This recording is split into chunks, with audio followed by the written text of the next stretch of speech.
केंद्रीय सरकार जो है प्रधानमंत्री मोदी की सरकार भारतीय जनता पार्टी की, उन्होंने कल बजट प्रस्तुत किया है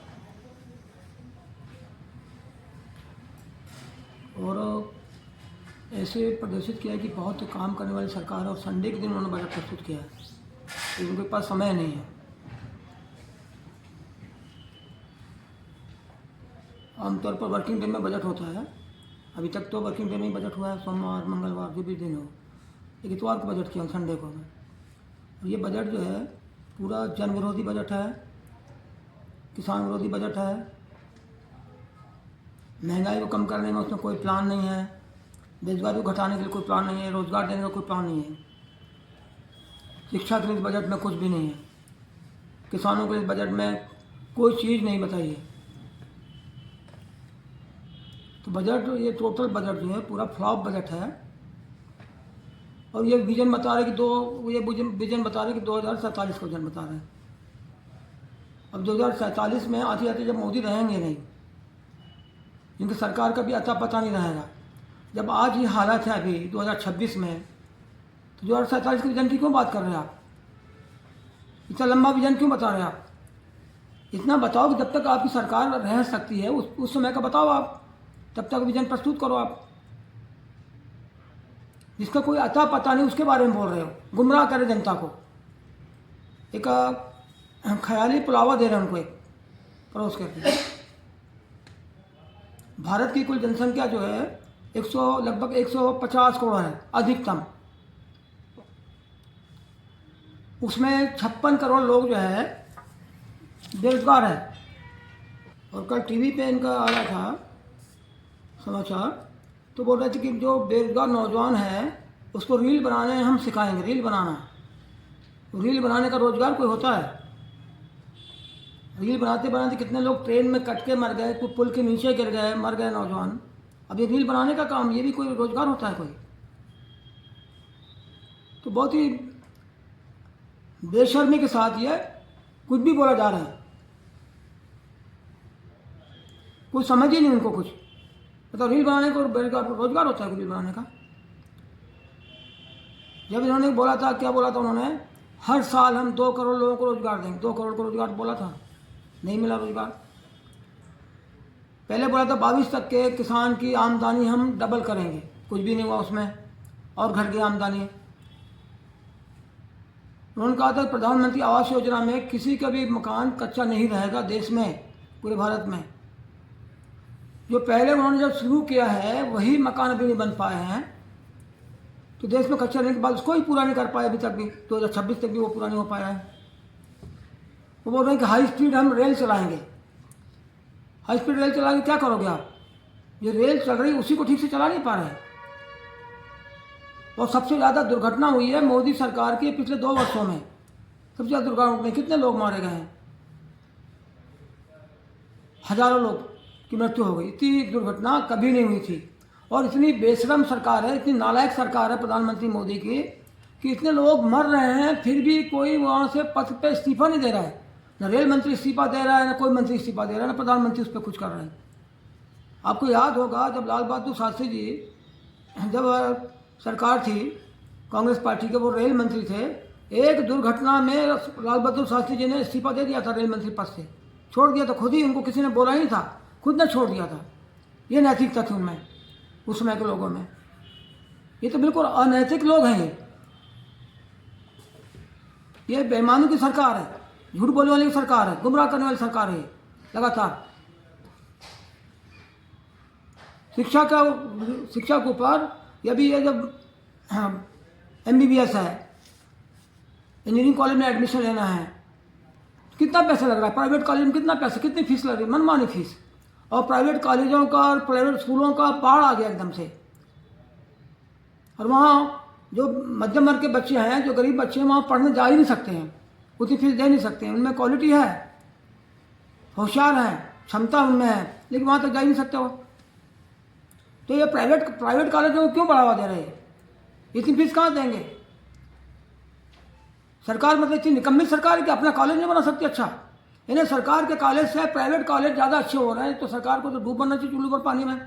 अब सरकार चला रहे हो आप, आपसे अच्छी सुविधा प्राइवेट में दे रहे हैं, इसलिए लोग वहाँ भाग रहे हैं, जा रहे हैं, और सरकार वहाँ बढ़ावा भी दे रही है। स्कूलों को भी वो हाल है, चाहे प्राइमरी स्कूल ले लो, मिडिल स्कूल ले लो, हाई स्कूल ले लो, वहाँ भी यही हालत है। अभी बालाहाट में 2-3 प्राइमरी स्कूल बंद हो गए हैं, वहाँ बच्चे जा ही रहे। उसमें एक चिखला गाँव है पास का, वहाँ बच्चे ने जाना, 3-4 बच्चे हैं 5वीं तक क्लास में, 3-4 बच्चे। अब सोचिए जरा आप, ये एक उदाहरण हम बता रहे हैं पूरे प्रदेश में और पूरे देश में। यूपी में तो कई स्कूल बंद हो गए हैं, स्कूल ही बंद हो गए यूपी में, जहाँ इनका सरकार है भारतीय जनता पार्टी की, योगी सरकार। तो क्या शिक्षा दे रहे हो आप, क्या करो आप? शिक्षा में फेल है, बेरोजगारी में फेल है,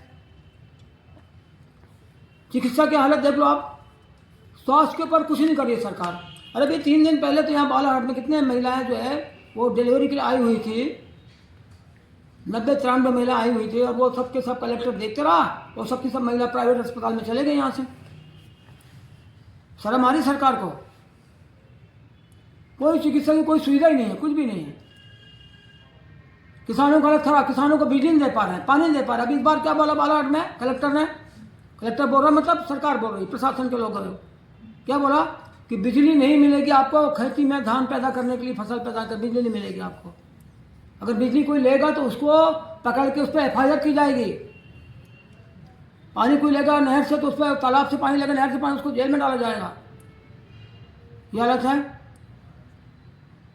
राजू सागर बांध जो है यहाँ कुड़वा का, जो महाराष्ट्र और मध्य प्रदेश की बॉर्डर में बना हुआ है, वहाँ किसान मारे मारे घूम रहे हैं कि हमको पानी चाहिए, अरबी की फसल लगाना। पानी भरा हुआ है वहाँ पर तालाब में, पानी कम नहीं है, पानी भरा हुआ है।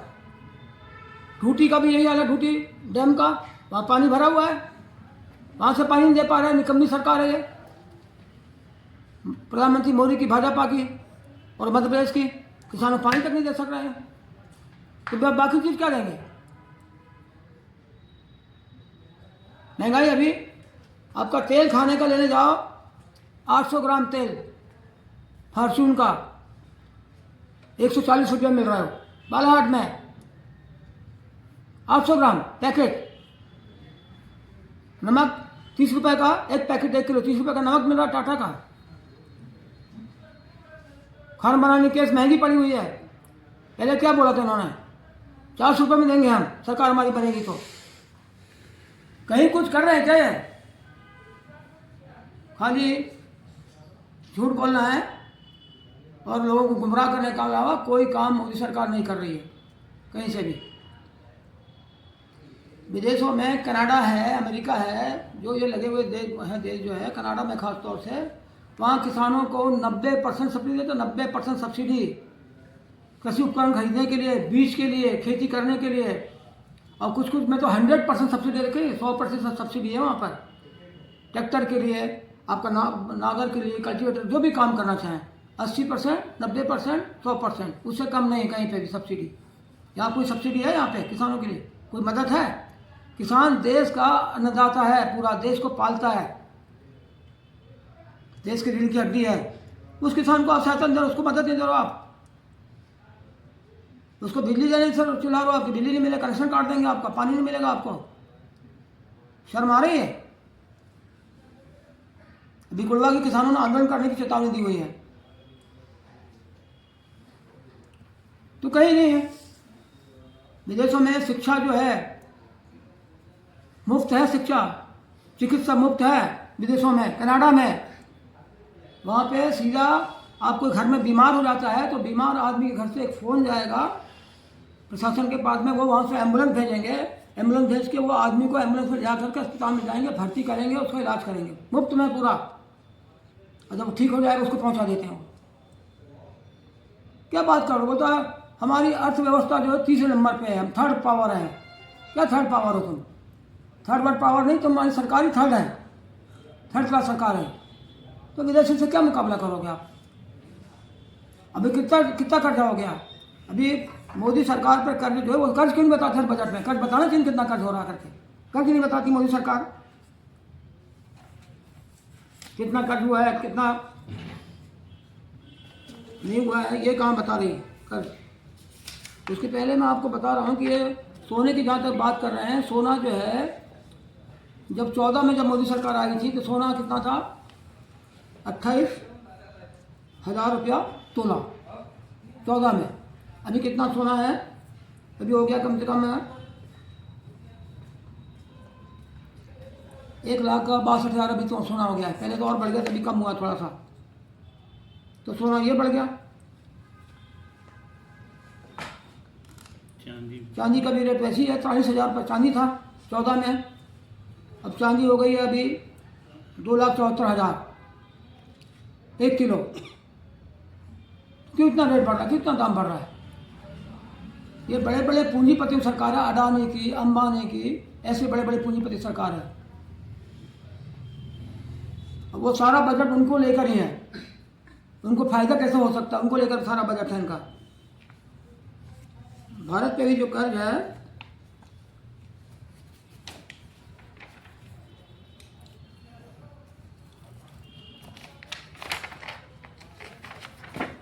कर्ज में पूरा डूबा हुआ है भारत।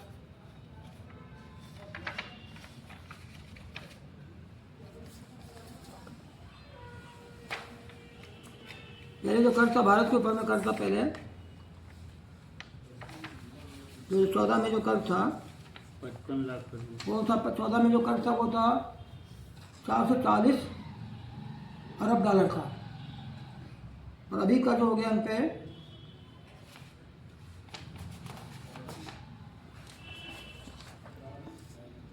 740 अरब डॉलर।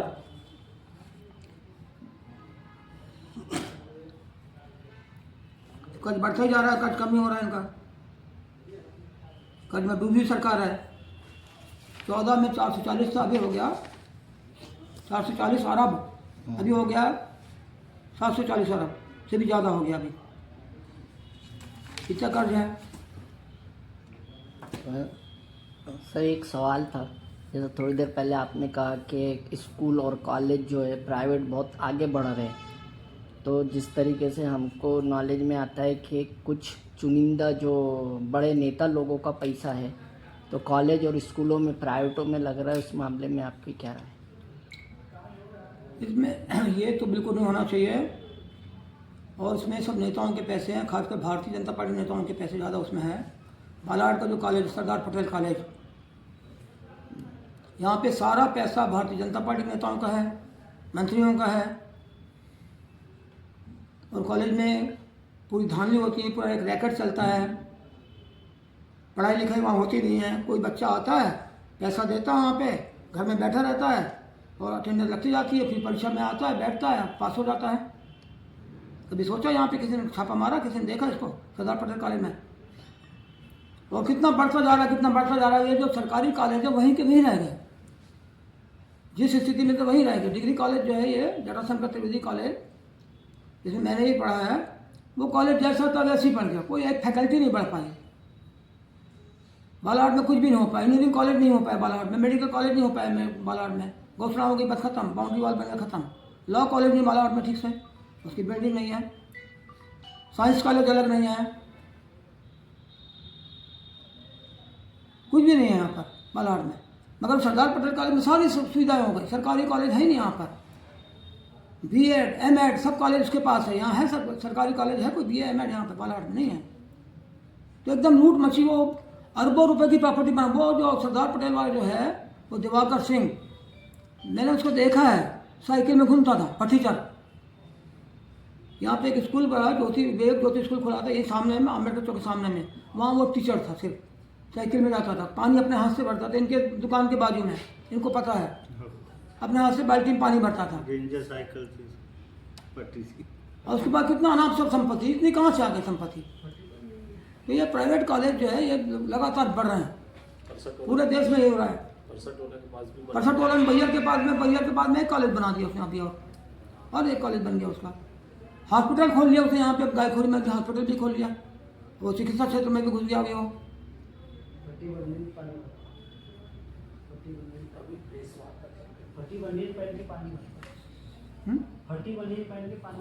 अरे फटी बनियान चड्डी में पानी भरता था, हकीकत बात है एकदम, ये कोई मजाक नहीं है। तो ये स्थिति, जिसके पास इतना पैसा कहाँ से आ गया, रीवा से आया यहाँ पे, इतना नाप पैसे कैसे हो गया? ऐसी कौन सी मशीन इनके पास में है? तो प्राइवेट कॉलेज लगातार सब जगह के ऐसे ही बढ़ रहे हैं, यहाँ और ज़्यादा ही बढ़ गए यहाँ। तो इसकी इंक्वायरी हो रही है, इसकी जांच हो रही है इसकी कोई? क्योंकि सब बीजेपी के वालों के शेयर लगे उसमें, सबकी पार्टनरशिप उसमें है, सबका वरद हस्त है उन पर। हो रहा जांच इसका।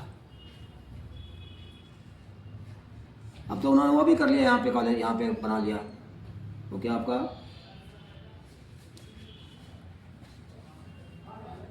ये जो डॉक्टरी वाला वो जो बच्चे करते हैं ना, क्या नर्सिंग कॉलेज, नर्सिंग, वो भी वहीं हो गया सब, नर्सिंग भी सब कर दिए वहीं पे। ये हमारे पास ही यहाँ पे सब कुछ है देखने के लिए, कोई आवाज़ नहीं उठा रहा इस पर। कांग्रेस भी खामोश होती, कांग्रेस चुपचाप है, क्योंकि कांग्रेस भी उसके साथ में मिली हुई है ना, कमलनाथ का भी शेयर है ना यहाँ पर। तो फिर क्या होगा? जनता इसमें सोचे, जागे, और ये प्राइवेट स्कूल का जो मामला है इसको ख़त्म करे सरकार। सरकारी स्कूलों को बढ़ावा दे, वहाँ सारी सुविधाएं दे, हर तरह की सुविधा दे वहाँ पर। और कम से कम, ज़्यादा भी नहीं है तो कम से कम मैट्रिक तक के बच्चों को मुफ्त शिक्षा मिलना चाहिए, जैसे फॉरेन में होता है, विदेशों में होता है, वो शिक्षा यहाँ पर मिलना चाहिए कम से कम। और पूरा इलाज उनका होना चाहिए मुफ्त में, जनता का। अब बड़ी बड़ी बातें कर रहे हैं आप, वहाँ मना रहे हैं, उनके बराबरी कर लिया, इनके बराबरी कर लिया, तीसरी ताकत बन गई, तीसरी शक्ति बन गई। बेईमानी की बातें करते आप। कृषि में आगे नहीं बढ़ पा रहे हैं, चिकित्सा में वहीं के वहीं है, कोई विकास नहीं हो रहा है कुछ। रेल की बात कर रहे हैं, रेल तो बालाघाट की जो रेल चल रही है, गोंदिया जो रेल जाती है 3 घंटे में लेट पहुंची, 3 घंटे लेट आती, शेड्यूल टाइम पे कभी चलती ही नहीं यार, हाई स्पीड ट्रेन चला रहे हैं। अरे हमारे बालाघाट की ट्रेन चलती क्या? जलपुर में जो आती वो नहीं चल पा रही, कटनी ट्रेन वो नहीं चल पा रही। इसका अडानी का गुड्स ट्रेन चलता है, मालगाड़ी ट्रेन, वो माल भर के लाते हैं ले जाते हैं, वो ट्रेन ज़्यादा चलती है यहाँ से। 3-3 घंटे स्टेशन पर, कोई उसको निश्चित टाइम ही नहीं है कि कब आ जाएगी कब जाएगी। ये हालत है। तो क्या कर रहे हैं यहाँ के लोग? सरकार क्या कर रही है? यहाँ की संसद क्या कर रही है? कोई आवाज़ उठा रही है संसद पार्लियामेंट के अंदर? रेल मंत्री के साथ बैठ जाती है, बस फोटो खिंचा के यहाँ डाल देती है। आप लोगों के अखबार में फोटो छप जाती है, आप लोग छप देते हो, बस खड़ी है, बैठी है, खत्म। जो बार आप लोगों का उसमें उनकी फोटो छप जाती है, बस हो गया। कुछ काम कर पा रही है? तमाशा मचा के रखा है एकदम से। 100 रुपये गेहूँ का देंगे, MSP मिनिमम सपोर्ट प्राइस, 2 साल हो गए नहीं दे रहा है। किसान फिर भी चुपचाप बैठे हुए हैं, किसान शांत बैठे हुए, किसान फिर भी।